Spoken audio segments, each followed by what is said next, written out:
Hello दोस्तों, कैसे हैं आप सब? राम जी की पाठशाला में आपका बहुत-बहुत स्वागत है। उम्मीद करता हूँ आप सब अच्छे होंगे और आपकी तैयारी बहुत ही बढ़िया ढंग से चल रही होगी। दोस्तों, अगर आप या आपका कोई दोस्त जो है, कोई भी है, वो पेट को हल्के में ले रहा है, तो उसको अब उसके जी पे क्या गुज़र रही होगी, वो आपको पता लग रहा होगा, ठीक है? उसका कारण क्या है कि कितनी शानदार भर्तियाँ आ रही हैं, ठीक है? एक से एक भर्तियाँ आ रही हैं। अभी कल ही वन दरोगा की भर्ती अनाउंस हुई और अपने आप में लाजवाब, मतलब कि फॉरेस्ट डिपार्टमेंट में दरोगा 2 स्टार वर्दी वगैरह सब मिलती है और बहुत मतलब मच-मच भरी ज़िंदगी नहीं है, बहुत रिलैक्स जॉब है, अपने ही ज़िले में पोस्टिंग मिल जाते हैं। तो ऐसे-ऐसे नौकरियाँ मिल रही हैं, पर अब क्या है कि या तो पैट नहीं दिया या पैट में मार्क्स अच्छे नहीं हैं, तो नुकसान है। तो 2022 के आधार पर भी बहुत अच्छी-अच्छी भर्तियाँ आएँगी, तो आपको पैट 2022 के लिए बहुत अच्छे से तैयारी करना चाहिए। और पैट 2022 में जो नंबर बढ़िया बनेंगे, वो किस चीज़ से बनेंगे? वो आपके जीएस के सेक्शन से बनेंगे। और राम जी की पाठशाला आप आपको अल्टरनेट डेज़ पर क्या करवा रहा है, आपको प्रैक्टिस सेट करवा रहा है और एक्सप्लेनेशन भी दे रहा है। यानी कि कहने के लिए 50 क्वेश्चन है, पर कम से कम 100-102 फैक्ट आपके हर उसमें तैयार हो जाते हैं, जो बहुत इम्पोर्टेंट हैं और जहाँ से आपको क्वेश्चन फँसने की पूरी-पूरी संभावनाएँ हैं। तो बिना देरी किए हम लोग शुरू करेंगे। सबसे पहला क्वेश्चन है, अब उसी हिसाब से हम लोग आगे बढ़ेंगे, वैसे ही जैसे हमें डेली कर रहे हैं, ठीक है? अगर चैनल पर नए आए हो तो सब्सक्राइब करना बिल्कुल नहीं भूलना है और ज़्यादा से ज़्यादा लोगों को इस चीज़ को सब्सक्राइब करना है। आपके लिए और भी अच्छी-अच्छी चीज़ें राम जी की पाठशाला लेके आने वाला है। सर्वनाम की वीडियो बहुत ज़बरदस्त शाम को आपको मिल जाएगी, इवन 7-8 बजे के आस-पास आपको मिलेगी उसकी। तो पहला प्रश्न है, फटाफट करते जाएँगे। निम्नलिखित में से किस काल के औज़ारों को लघु पाषाण अथवा इंग्लिश में कहते हैं माइक्रोलिथ कहा जाता है? देखो क्या था कि पहले जब कोई सभ्यता नहीं थी ठीक से, आदमी ने कॉलोनी में, गाँवों में, बस्तियों में रहना शुरू नहीं किया था, तो पहले क्या था कि शिकार के ऊपर ही चलता था काम, है ना? शिकारों से ही अपनी आजीविका चलाता था। तो शिकार करने के लिए, अपनी रक्षा के लिए वो औज़ार बनाता था।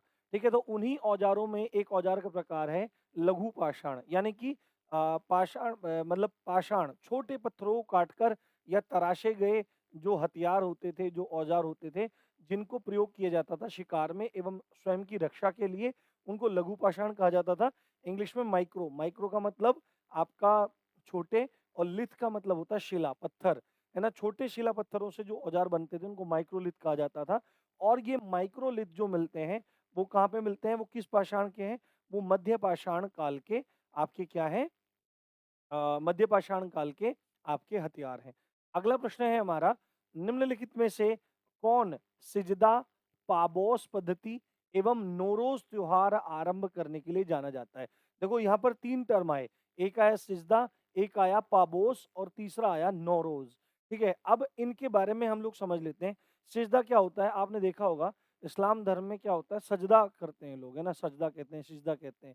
तो सिजदा क्या होता है? झुककर प्रणाम करना। और सिजदा का अगर टेक्निकल मीनिंग निकालें तो सिजदा का मतलब होता है कि धरती पर पेट के बल लेटकर, धरती पर क्या करके?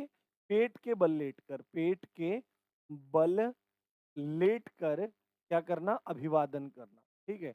अभिवादन करना, ये सिजदा होता है और ये केवल किसके लिए होता है? ये ईश्वर के लिए होता है, ठीक है? ये पद्धति है। दूसरी जो ये पाबोस पद्धति थी, तो पाबोस पद्धति में क्या था? सुल्तान के पैर चूमना। पाबोस पद्धति क्या थी?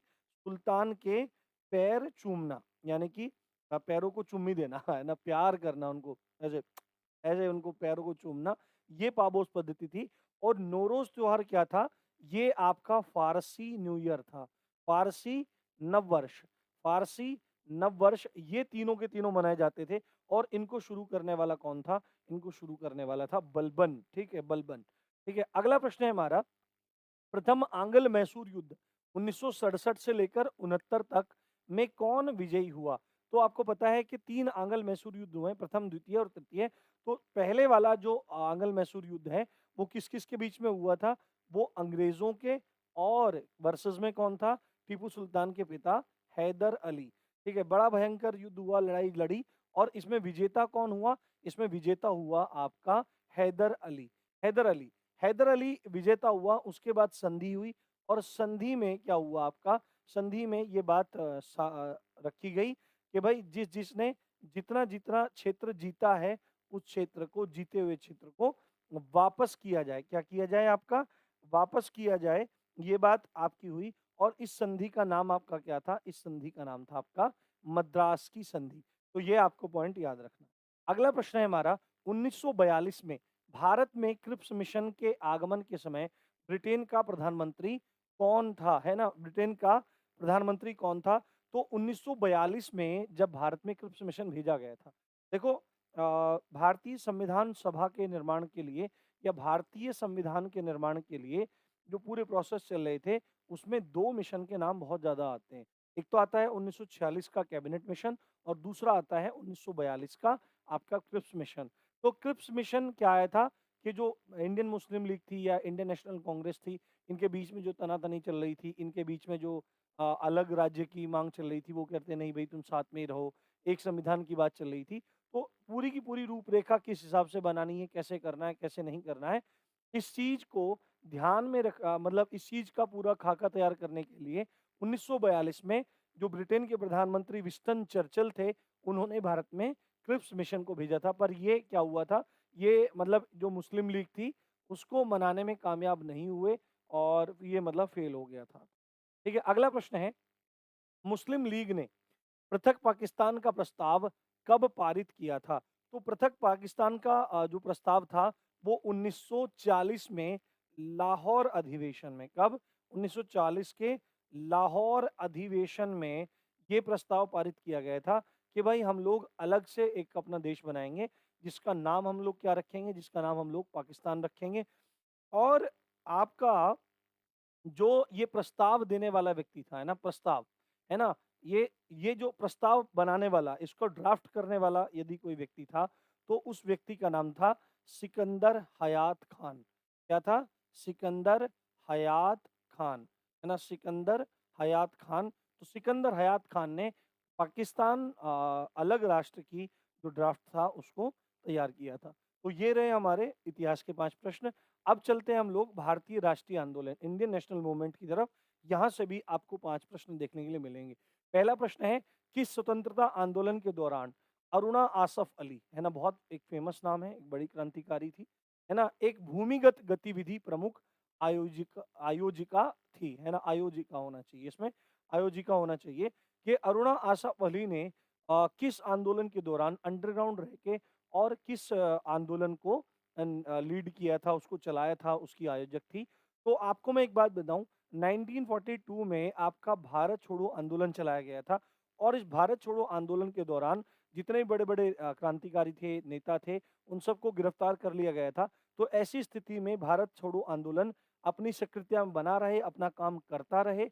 ऐसी स्थिति में अरुणा आसफ अली ने भूमिगत रह के यानी अंडरग्राउंड रहकर एक आयोजक की भूमिका को निभाया था। ये पॉइंट आपको याद रखना है।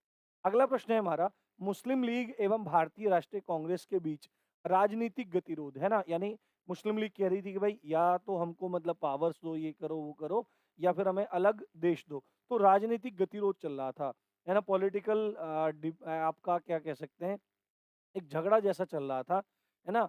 तो इस चीज़ को सुलझाने के लिए एक फ़ॉर्मूला लाया गया, सीआर फ़ॉर्मूला लाया गया, है ना? सीआर फ़ॉर्मूला लाया गया कि भाई इनके बीच का झगड़ा ये जो है सुलझ जाए, राजनीतिक झगड़ा सुलझ जाए। तो इस सीआर फ़ॉर्मूले को बनाने वाला कौन था?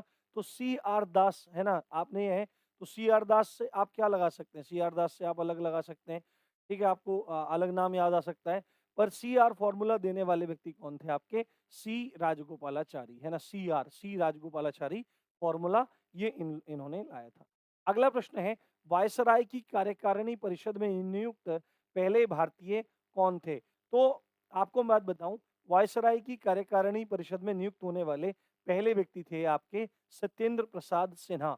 सत्येंद्र प्रसाद सिन्हा, और ये बंगाल के गवर्नर थे, है ना? बंगाल के क्या थे? बंगाल के आपके एडवोकेट जनरल थे। क्या थे? बंगाल के आपके एडवोकेट जनरल थे। एडवोकेट जनरल, है ना? Advocate general. एडवोकेट जनरल क्या होता है? महाधिवक्ता होता है। महाधिवक्ता, महाधिवक्ता, महाधिवक्ता, है ना? ये मतलब राज्य सरकार का, अभी वर्तमान की बात करें तो राज्य सरकार का सरकारी वकील होता है, उनको कानूनी सलाह देने वाला व्यक्ति होता है। बट उस टाइम पे ये बंगाल के एडवोकेट जनरल थे और उसके बाद मतलब कब? जब प्रथम विश्व युद्ध समाप्त हुआ, प्रथम विश्व युद्ध समाप्त हुआ। प्रथम विश्व युद्ध कब था? 1914 से लेकर 1918। तो उसके बाद सत्येंद्र प्रसाद सिन्हा को लॉर्ड की उपाधि दी गई। किसकी? लॉर्ड की, यानी कि लॉर्ड जो होता था, लॉर्ड की उपाधि दी गई और ये लॉर्ड सिन्हा कहलाए। और उसके बाद इनको वायसराय की कार्यकारिणी परिषद में क्या किया गया? आपका नियुक्त किया गया सत्येंद्र प्रसाद सिन्हा को। अगला प्रश्न है हमारा, डैश डैश डैश भारत में धार्मिक सुधारों के लिए आंदोलन शुरू करने वाले पहले भारतीय नेता थे। तो भारत में क्या था कि धार्मिक रूप से बहुत सारी कुरीतियां चल गई थी, जिनमें विधवा पुनर्विवाह भी था, है ना? वो मतलब विधवाओं की जिंदगी बेकार कर दी जाती थी, या उनको सती की भेंट चढ़ा दिया जाता था, या और भी चीजें थी जो धार्मिक रूप से कुरीति के रूप में चली आ रही थी। तो ऐसे समय में एक व्यक्ति जिनका नाम है राजा राम मोहन राय, राजा राम मोहन राय ने क्या काम किया? एक नई प्रेरणा को जगाया, एक नई चेतना को जगाया, और इसी कारण से आधुनिक भारत के पिता कहे जाते हैं। कौन? आपके राजा राममोहन राय, आधुनिक भारत के पिता, और आपके पुनर्जागरण के पिता भी कहे जाते हैं। आधुनिक जागरण के पिता और आपके पुनर्जागरण के पिता भी कहे जाते हैं। कौन? आपके राजा राम मोहन राय। और राजा राम मोहन राय ने क्या काम किया था? आपके 1828 में, कब? आपका 1828 में ब्रह्म समाज की स्थापना की थी। किसकी? ब्रह्म समाज की स्थापना की थी। ये बात आपको बहुत अच्छे से याद रखनी है। ठीक है, अगला प्रश्न है हमारा, वर्ष 1919 में किनकी गिरफ्तारी पर लोग जलियांवाला बाग में इकट्ठा हुए थे? तो आपको पता होगा कि सन 1919 में एक एक्ट आया था जिसका नाम था रोलेट एक्ट। क्या था?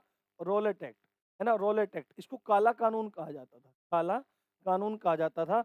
मतलब कि इस काले कानून की बात यह है कि आप मतलब ब्रिटिश गवर्नमेंट ने ये कानून इसलिए लेके आए थे कि भाई हम किसी को भी कहीं भी गिरफ्तार कर सकते हैं, कारण नहीं बताएंगे, और कभी तक भी जेल में रख सकते हैं। तो एक तरह का जैसे निरुद्ध की स्थिति होती है, निरोध की स्थिति होती है। अभी आपने कॉन्स्टिट्यूशन में पढ़ा होगा, यदि कोई व्यक्ति आतंकवादी गतिविधि जैसा लग रहा है तो उसको निरोध कर सकते हैं हम ना, और मतलब उसको कस्टडी में रख सकते हैं, न्यायालय में पेश नहीं कर सकते, इस तरह का मामला रहता है। और अगर मौलिक अधिकारों की बात की जाए तो यदि किसी व्यक्ति को आप गिरफ्तार करेंगे तो उसको आपको क्या करना पड़ेगा? उसको गिरफ्तारी का कारण बताना होगा, उसके वकील, उसके पसंद के वकील से उसको मतलब जो वैधानिक सहायता है वो दिलानी होगी। ठीक है, और 24 घंटे के अंदर अंदर उसको मजिस्ट्रेट के सामने पेश करना होगा। परंतु ऐसा इन चीजों के विरुद्ध इस तरह का मामला था। रोलेट एक्ट में किसी को भी कहीं भी गिरफ्तार किया जा सकता है बिना कारण बताए, कभी तक भी उसको निरुद्ध किया जा सकता है। तो ये कानून मतलब लागू हो गया था। और इस कानून के तहत क्या हुआ था? डॉक्टर सत्यपाल और सैफुद्दीन किचलू, ये नाम है, सैफुद्दीन किचलू और डॉक्टर सत्यपाल, इन लोगों को अरेस्ट कर लिया गया था, इन लोगों को गिरफ्तार कर लिया गया था। तो उसके विरोध में जो अमृतसर में जलियांवाला बाग है, वहां पर लोग इकट्ठा हुए, और लोग इकट्ठा हुए तो वहां पर एक अधिकारी था, जनरल ओ डायर। कौन था? General O Dyer. O Dyer, इसने क्या काम किया था? बिना किसी पूर्व चेतावनी के, बिना किसी सूचना के जलियांवाला बाग में 13 अप्रैल, कब? 13 अप्रैल 1919 को क्या कर दिया? जाकर के वहां पे गोली चलाने के आदेश दे दिए, और वहां पर बहुत सारे निहत्थे और मासूम लोगों को उसने मौत के घाट उतार दिया। और ये जो जलियांवाला बाग था, उस दिन से जलियांवाला बाग कांड के नाम से मशहूर हो गया, उसकी वजह से ये प्रचलित हो। ठीक है, अब बात करते हैं भूगोल की। ठीक है, भूगोल के 5 प्रश्नों की तरफ आगे बढ़ते हैं। देखो मेरा तरीका यही है, लाइव भी कभी करेंगे, लाइव में देखो और चीज़ें अच्छी होती हैं, और एक्सपीरियंस लाइव का थोड़ा अच्छा रहता है, कोई इशू उसमें नहीं रहता है। ठीक है, अब पहला प्रश्न है हमारा, भारत में सर्वाधिक कॉफ़ी उत्पन्न किस राज्य में होती है? तो देखो अगर मैं आपको बात बताऊं, भारत में कॉफ़ी उत्पादन के मामले में सबसे पहला स्थान किस राज्य का है? कर्नाटक का। दूसरा जो स्थान है वो केरल का है, और तीसरा जो स्थान है वो तमिलनाडु का है। तो उत्तर उत्तर क्या हो जाएगा? कर्नाटक इसका उत्तर हो जाएगा। कॉफी क्या होता है? कॉफी आप पीते हैं, ठीक है, चॉकलेट वगैरह उससे बनती है। तो ये कॉफी के जो मतलब प्रोडक्ट ये बनता है, ये कॉफी नामक जो वृक्ष है जहाँ से प्राप्त होता है, तो उसके बीजों से ये प्राप्त होता है। आप लोगों ने शायद इस चीज को देखा होगा। अगला प्रश्न है, विश्व की जनसंख्या में भारत की जनसंख्या का प्रतिशत कितना है? तो विश्व की कुल जनसंख्या का 17.5% इंडियन पॉपुलेशन कंट्रीब्यूट करती है। अगर विश्व में 100 लोग रह रहे हैं, तो उन 100 लोगों में से 17 लोग, लगभग 17 लोग भारत में रह रहे हैं और जनसंख्या के आधार पर विश्व में दूसरी पोजीशन होल्ड करते हैं। पहले नंबर पर फर्स्ट पोजीशन में चाइना आता है, दूसरे पे आपका आता है भारत। परंतु जब जनगणना होगी तो भारत मुझे लगता है फर्स्ट प्लेस पे चला जाएगा, इतनी ज़्यादा जनसंख्या। और अगर क्षेत्रफल के मामले में बात की जाए, क्षेत्रफल के मामले में भारत का कौन-सा स्थान है, तो आपको सीधे याद रखना है, क्षेत्रफल के मामले में भारत का 7वां स्थान है। अगला प्रश्न है, निम्नलिखित में से किस इस्पात कारखाने की स्थापना द्वितीय पंचवर्षीय योजना के दौरान हुई थी? तो आपको मैं एक बात बताऊँ, द्वितीय पंचवर्षीय योजना के दौरान आधारभूत ढांचे इत्यादि पर बहुत जोर दिया गया और इसका उत्तर अगर देखना हो इस्पात कारखाना, तो दुर्गापुर स्टील प्लांट है, भिलाई है, राउरकेला है, ठीक है? इन तीनों के तीनों स्टील प्लांट की स्थापना किसके द्वारा हुई थी? द्वितीय पंचवर्षीय योजना के दौरान हुई थी। दुर्गापुर कहाँ पर है? दुर्गापुर आपका पश्चिम बंगाल में है, ठीक है? कहाँ पर है? पश्चिम बंगाल में है दुर्गापुर स्टील प्लांट। भिलाई आपका छत्तीसगढ़ में है, कहाँ पे है? छत्तीसगढ़ में है और राउरकेला आपका उड़ीसा में है। कहाँ पे है? राउरकेला आपका उड़ीसा में है। ये बात आपको याद रखनी है, ठीक है? ये बात आपको याद रखनी है। दुर्गापुर स्टील प्लांट हमने ब्रिटेन की मदद से लगाया था। किसकी? ब्रिटेन की मदद से लगाया था। भिलाई स्टील प्लांट हमने पूर्व सोवियत संघ यानी कि यूएसएसआर की मदद से लगाया था और जर्मनी की मदद से हमने राउरकेला प्लांट को लगाया था, स्थापित किया था। ये सारे ही फैक्ट आपके लिए बहुत ज़्यादा इम्पोर्टेंट हैं। देखो क्वेश्चन एक है पर चीज़ें कितनी सारी कवर हो रही हैं। पूछ सकता है दुर्गापुर प्लांट कहाँ पे है? तो पश्चिम बंगाल में। राउरकेला कहाँ पे है? तो उड़ीसा में है। भिलाई कहाँ पे है? छत्तीसगढ़ में है। किन-किन की मदद से लगाया गया है? तो दुर्गापुर ब्रिटेन की मदद से लगा, भिलाई पूर्व सोवियत संघ की मदद से लगा, राउरकेला जर्मनी की मदद से लगा और किस पंचवर्षीय योजना के दौरान लगे? तो द्वितीय पंचवर्षीय योजना के दौरान इनको लगाया गया। अगला प्रश्न है हमारा, निम्नलिखित में से कौन-सा क्षेत्र उष्णकटिबंधीय सदाबहार वन से ढका हुआ है? उष्णकटिबंधीय सदाबहार वन से ढका हुआ है, तो उष्णकटिबंधीय सदाबहार वन पाए जाते हैं हमारे पश्चिमी घाट में। ठीक है, ये देखो भारत है पूरा, पता नहीं क्या ही बन गया भाई, एक सेकंड, ठीक है, ये पूरा हिस्सा इस तरह से गुजरात का दिखाते हैं, ठीक है, ये भारत है। तो ये जो घाट्स हैं यहाँ पर, ये जो यहाँ पे हैं, ये क्या है? ये भारत का आपका पश्चिमी घाट है। ये क्या है आपका? पश्चिमी घाट है, ये वाला हिस्सा। ये वाला हिस्सा जो पश्चिमी घाट है, तो यहाँ पर पर्वत श्रेणियाँ हैं जिनका नाम है पश्चिमी घाट और इसको सह्याद्री नाम से भी जाना जाता है। इस नाम से सह्याद्री नाम से भी जाना जाता है, जो यहाँ से लेकर और कन्याकुमारी तक फैला हुआ है और इसमें उष्णकटिबंधीय सदाबहार वन पाए जाते हैं। सदाबहार हमेशा, क्योंकि पानी बरसता रहता है, यहाँ से अरब सागर से मानसून उठता है और क्या करता है, यहाँ पर आकर के और इन पर्वतों के कारण ठंडी हो जाती है पवनें और यहीं पर बारिश हो जाती है। तो बारिश यहाँ पर हो जाती है तो यहाँ पर सदाबहार वन हमेशा बने रहते हैं और जैव विविधता भी बहुत बड़े मात्रा में देखने के लिए यहाँ पर मिलती है। अगला प्रश्न है हमारा, किस देश ने 1914 में जापानी स्टीमर कामागाटा मारू के प्रवेश के लिए मना कर दी? ठीक है, कामागाटा मारू।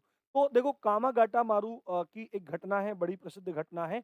कामागाटा मारू में क्या था कि 376 जो यात्री थे, वो आपके सिंगापुर से चले, ठीक है? और सिंगापुर से चले और एक बंदरगाह है वैंकूवर, वैंकूवर एक बंदरगाह है कहाँ पे? कनाडा में। वहाँ के लिए ये लोग रवाना हुए। पर जब लोग ये रवाना हुए वैंकूवर में, मतलब ये लोग वैंकूवर के लिए रवाना हुए, वहाँ पे कनाडा पहुँचे।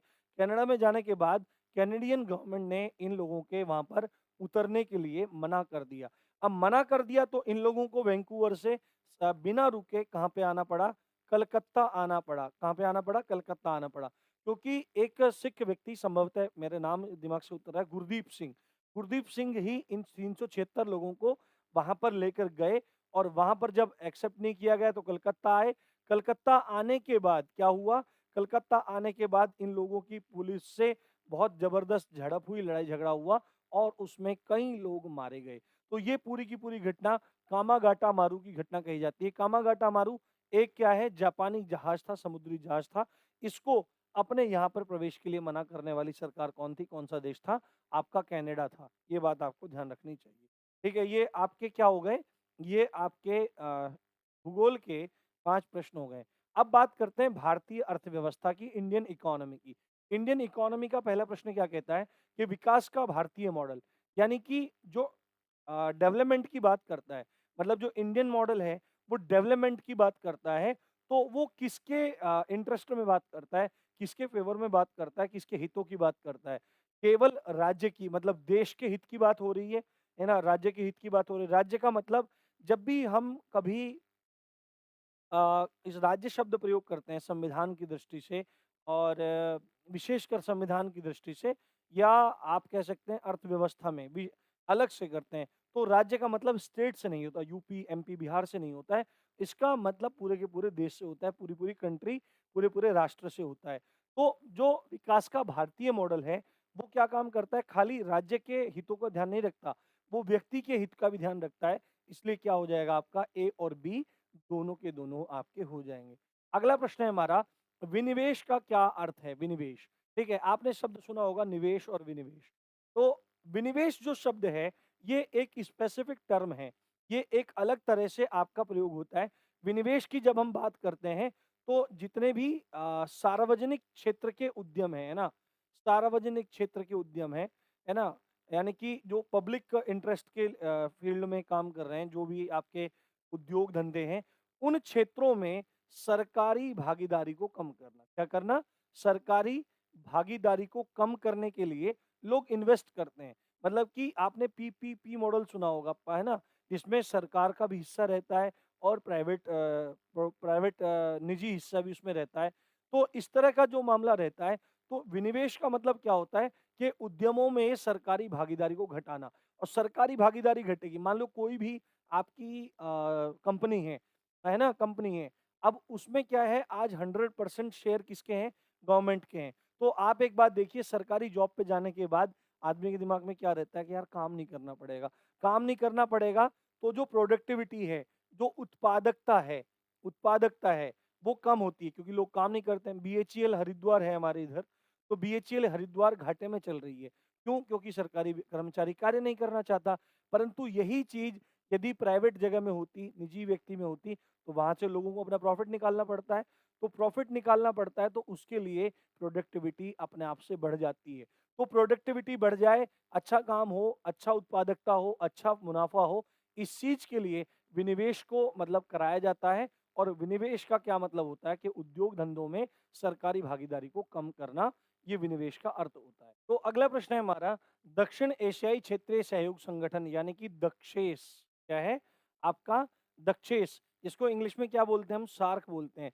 South Asian association for regional corporation, ठीक है? रीजनल कॉरपोरेशन, ये जो है इसका हेडक्वार्टर कहाँ पे है आपका? काठमांडू, नेपाल में है। कहाँ पे है दोस्तों? काठमांडू, नेपाल में है। और इसकी स्थापना की यदि हम लोग बात करें, तो इसकी स्थापना हुई थी 1985 में ढाका में। कहाँ पे? ढाका। ढाका कहाँ की राजधानी है? बांग्लादेश की राजधानी है आपकी ढाका। तो ढाका में स्थापना हुई थी, और वर्तमान में इसके 8 सदस्य हैं। मैंने ये क्वेश्चन आपको पहले भी करवा रखा है। तो 1985 में कहाँ पे? ढाका, बांग्लादेश में इसकी स्थापना हुई थी। अगला प्रश्न है, श्रमिक की उत्पादकता, है ना? श्रमिक की उत्पादकता, जो लेबर है ना? उसकी जब प्रोडक्टिविटी बढ़ती है, वो काम ज़्यादा करता है, अच्छे से करता है, यानी कि वो आपको पैदा करके दे रहा है चीज़ें, उत्पादन करके दे रहा है, और उसकी जो उत्पादन क्षमता है या उत्पादकता बढ़ती है, तो क्या हो, तो निम्नलिखित में से क्या घटित होता है? संतुलन नकदी मजदूरी में गिरावट होती है? नहीं। श्रमिक के संतुलन परिणाम में गिरावट होती है? नहीं। प्रतियोगी फर्मों को अधिक पूंजी के प्रयोग के लिए प्रेरित किया जाता है। क्या होता है? प्रतियोगी फर्मों को अधिक पूंजी के प्रयोग के लिए क्या किया जाता है? आपको प्रेरित किया जाता है। यानी कि देखो, जब श्रमिक क्या काम करेगा, जब मजदूर की उत्पादकता बढ़ेगी, तो जो कॉम्पिटिटर फर्म्स हैं, वो क्या करेंगे? वो ज़्यादा पैसे को इन्वेस्ट करने के लिए, प्रयोग करने के लिए क्या होंगे? आपकी मतलब उनको सोच विचार करना पड़ेगा, उनको वो काम करना पड़ेगा, वो प्रेरित होंगे उस चीज़। तो ये हमारा उत्तर इसमें हो जाएगा। अगला प्रश्न है हमारा, आयकर अधिनियम के अंतर्गत इनमें से कौन-सा एक आय का स्रोत नहीं है? यदि आपने यूपीएसआई में भी हमसे पढ़ी होगी चीज़ें, तो आपको पता होगा, वहाँ पे आयकर अधिनियम पढ़ाया गया था। तो कृषि से आय को कोई आय नहीं मानता है आयकर अधिनियम। इसलिए फिर उस पर इनकम टैक्स भी नहीं लगता है। ये बात आपको ध्यान रखनी चाहिए। तो ये हमारे प्रश्न हो गए भारतीय अर्थव्यवस्था के। अब चलते हैं भारतीय संविधान पर। कहाँ पर? भारतीय संविधान पर। भारतीय संविधान का मैग्ना कार्टा, देखो मैग्ना कार्टा का अगर सीधे-सीधे शाब्दिक अर्थ देखें तो मैग्ना कार्टा का शाब्दिक अर्थ आपका निकलता है अधिकार पत्र। और मैग्ना कार्टा विश्व का पहला लिखित दस्तावेज है जो अधिकारों की बात करता है। पहला लिखित दस्तावेज है, पहला लिखित दस्तावेज है जो बात करता है किस चीज की? जो बात करता है आपकी अधिकार पत्रों की। तो अगर भारतीय संविधान का मैग्ना कार्टा की बात की जाए तो वो क्या है? वो फंडामेंटल राइट्स हैं। संविधान का भाग 3 अनुच्छेद कहाँ से कहाँ तक? अनुच्छेद 12 से लेकर 36 तक ये भाग आपका आता है। तो भारतीय संविधान का भाग 3 अनुच्छेद 12 से लेकर 36 तक क्या कहा जाता है? भारत का मैग्ना कार्टा कहा जाता है। भारतीय संविधान का मैग्ना कार्टा कहा जाता है। अगला प्रश्न है हमारा, भारतीय संविधान के किस अनुच्छेद में आपातकाल का प्रावधान है? तो देखो मैं आपको एक बात बताता हूँ, आपात उपबंध हमने कहाँ से लिए? जर्मनी से लिए हैं। और आपात उपबंध जो प्रोविजंस हैं, इनका उल्लेख करता है संविधान का भाग 18, ठीक है? और 3 प्रमुख आर्टिकल हैं, 352, 356 और 360। अनुच्छेद 352 बात करता है राष्ट्रीय आपातकाल की, राष्ट्रीय आपातकाल की, नेशनल इमरजेंसी की। किन किन हालत में? यदि कोई युद्ध की स्थिति हो जाए, यदि कोई हम पर हमला कर दे या सैन्य विद्रोह हो जाए, गृह युद्ध जैसी स्थिति हो जाए, तो ऐसी स्थिति में आपका राष्ट्रीय आपातकाल लगा दिया जाता है। आर्टिकल 356 बात करता है राष्ट्रपति शासन की। किसकी? राष्ट्रपति शासन की, प्रेसिडेंट रूल की बात करता है। यदि राज्यपाल को ये लगता है कि राज्य में जो कानून व्यवस्था है, लॉ एंड ऑर्डर है, जो भी कार्य गतिविधियां सरकार के द्वारा की जा रही हैं, वो अब सरकार करने में मतलब फेल हो चुकी है, सरकार फेल हो चुकी है, संविधान के हिसाब से कुछ भी नहीं चल रहा है, तो राज्यपाल सिफारिश करते हैं राष्ट्रपति महोदय को कि आप यहाँ पर अनुच्छेद 356 का प्रयोग करते हुए राष्ट्रपति शासन लेके आए। और आर्टिकल 360 बात करता है वित्तीय आपातकाल की। ठीक, इतनी वित्तीय आपातकाल की, यानी कि ऐसी स्थिति हो जाए कि भाई मतलब रुपये पैसे की तंगी हो जाए। वित्तीय आपातकाल आज तक 0 टाइम्स लगा है, कभी भी नहीं लगा है, ठीक है? ये तो बहुत बार लग चुका है। 356 राष्ट्रीय शासन आप देखते रहते हैं, सबसे पहले पंजाब में लगा था। और राष्ट्रीय आपातकाल आपका 3 बार लगा है, तो ये बात आपको ध्यान रखनी है। तो आपातकाल का प्रावधान कौन सा अनुच्छेद कर रहा है? 352 अनुच्छेद राष्ट्रीय आपातकाल की बात कर रहा है। अगला प्रश्न है हमारा, अखिल भारतीय सेवाओं के सृजन की शक्ति किसे प्राप्त है?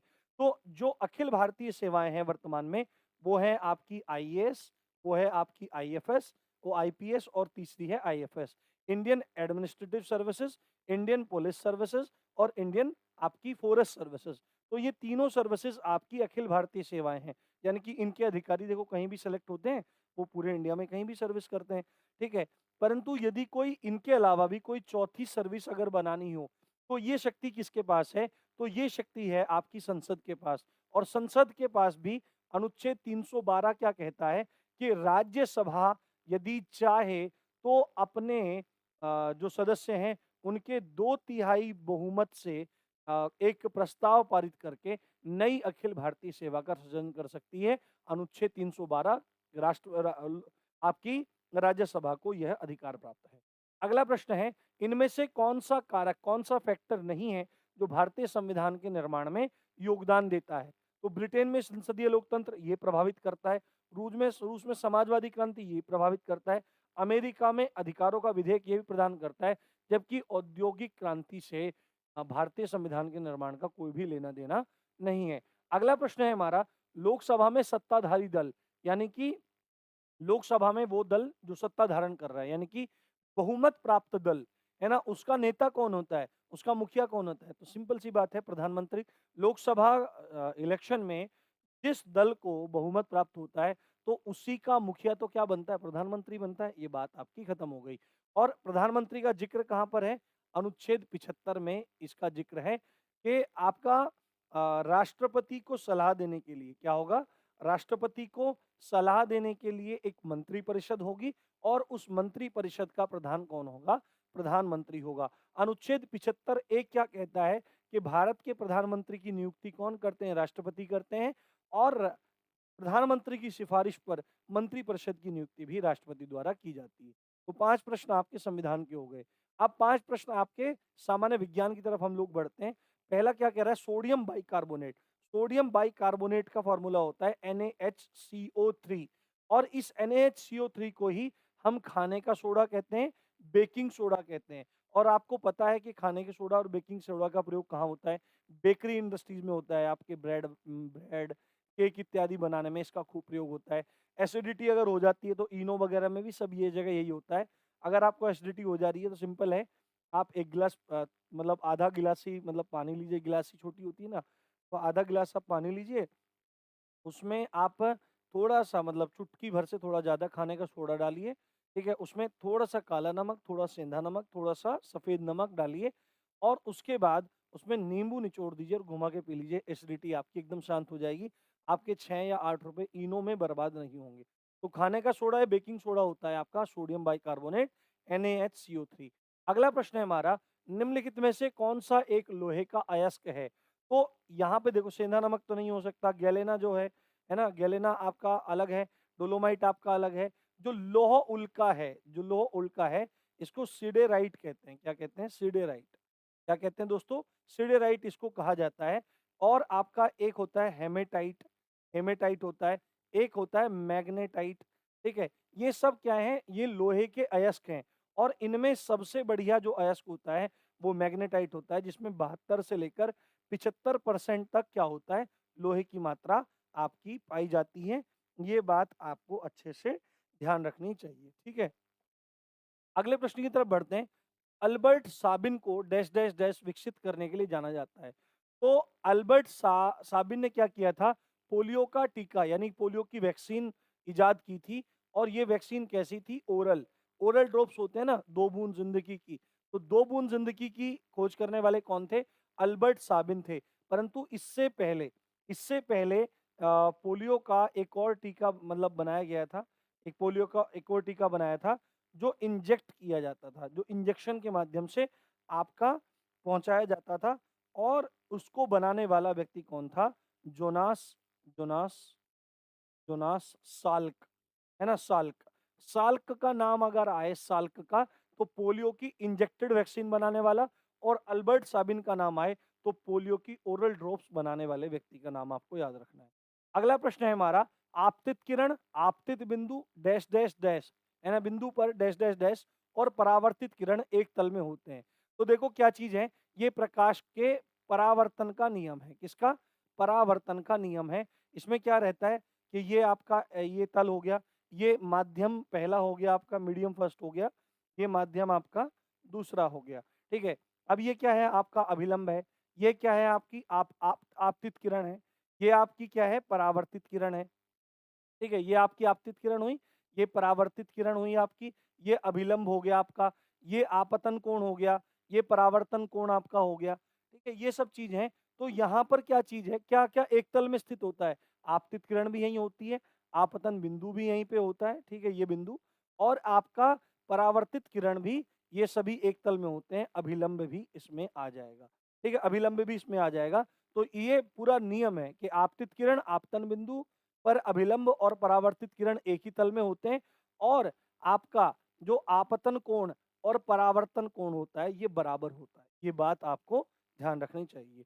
अगला प्रश्न है हमारा, प्रकाश संश्लेषण क्लोरोफिल तथा प्रकाश की उपस्थिति में होते हैं। देखो, अगर आपको एक बात बताऊं, जो फोटोसिंथेसिस की क्रिया है, फोटोसिंथेसिस की क्रिया जो होती है दोस्तों, प्रकाश संश्लेषण की क्रिया होती है।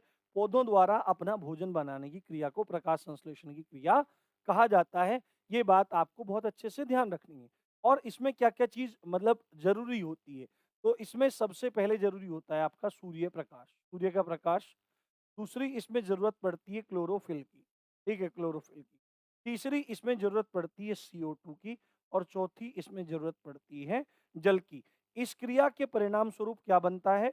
आपका ऑक्सीजन बनता है, और आपका क्या बनता है? मुख्य जो प्रोडक्ट बनता है वो आपका कार्बोहाइड्रेट बनता है, कार्बोहाइड्रेट बनता है। तो आप यहाँ देखिए, प्रकाश संश्लेषण क्लोरोफिल तथा किसकी उपस्थिति में, सूर्य के प्रकाश की उपस्थिति में बनकर आपका तैयार होता है, या वो प्रक्रिया आपकी पूरी होती है। बात समझ में आई? ठीक है। अगला प्रश्न है हमारा सामयिकी, करंट अफेयर से हमारे प्रश्न हो गए। पहला क्वेश्चन है हमारा राष्ट्रीय जांच एजेंसी यानी कि नेशनल इन्वेस्टिगेशन एजेंसी, ठीक है, एनआईए। एनआईए का नया प्रमुख किसे नियुक्त किया गया? एनआईए का नया प्रमुख जानने से पहले मैं आपको एक बात बता देता हूं। एनआईए क्या है? एक आतंकवादी जो गतिविधि होती है, तो आतंकवादी गतिविधि होती है, आतंकवादी गतिविधि होती है। जब भी देश में आतंकवादी गतिविधि होती है तो फर्स्ट प्रायोरिटी है ना, फर्स्ट प्रायोरिटी या फर्स्ट जिम्मेदारी जिस एजेंसी की है तो वो एनआईए की है। आपको पता होगा कि सन 2008 में मुंबई में 26/11 हमले हुए थे और उसी चीज को देखते हुए 2008 में एनआईए एक्ट के द्वारा एनआईए की स्थापना हुई थी। ये गृह मंत्रालय यानी कि होम मिनिस्ट्री, गृह मंत्रालय के अंतर्गत आपका आता है और इसका जो प्रमुख होता है ना, डायरेक्टर जनरल जो होता है वो एक आईपीएस ऑफिसर होता है। और वर्तमान में दिनकर गुप्ता कौन है आपके? दिनकर गुप्ता आपके एनआईए चीफ हैं। ये बात आपको बहुत अच्छे से ध्यान रखनी है। एनआईए चीफ कौन है? आपके दिनकर गुप्ता हैं। दिनकर गुप्ता आपके एनआईए चीफ हैं। अगला प्रश्न है हमारा, अगला प्रश्न है हमारा, हाल ही में किस राज्य ने 3700 मेगावाट की अडानी ग्रीन एनर्जी परियोजना को मंजूरी दी? है ना, 3700 मेगावाट की अडानी ग्रीन एनर्जी परियोजना को मंजूरी मंजूरी दी। तो ये प्रदेश है आपका आंध्र प्रदेश। आंध्र प्रदेश ने इस योजना को आपकी मंजूरी दी। एक मिनट में पानी पी लेता हूँ।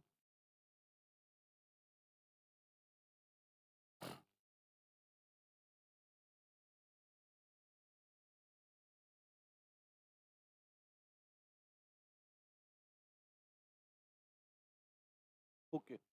अगला प्रश्न है हमारा, हाल ही में अंतर्राष्ट्रीय टेनिस हॉल ऑफ फेम एवं अंतर्राष्ट्रीय टेनिस संघ ने किसे गोल्डन अचीवमेंट अवार्ड 2021 से सम्मानित किया है?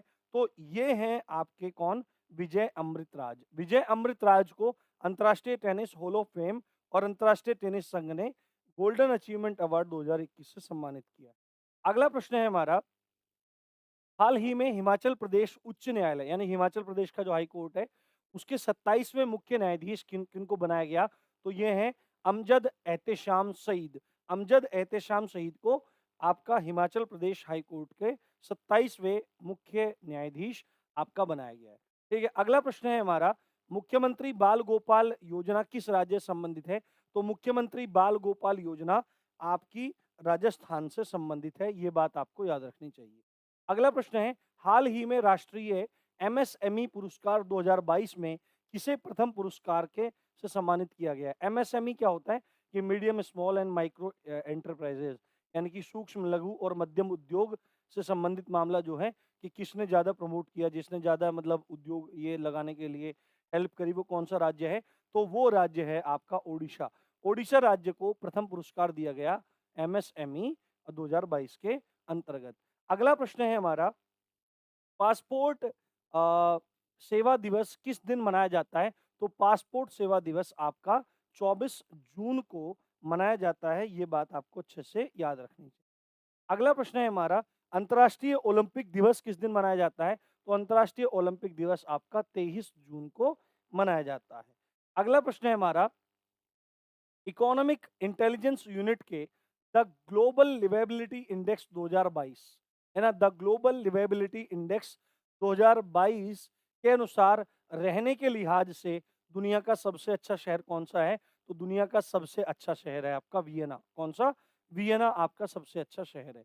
अगला प्रश्न है, किस राज्य सरकार ने हाल ही में सरकारी कर्मचारियों और पेंशन भोगियों के लिए मेडिसेप नामक चिकित्सा बीमा योजना शुरू की है? तो ये तमिलनाडु, केरल, झारखंड और मेघालय।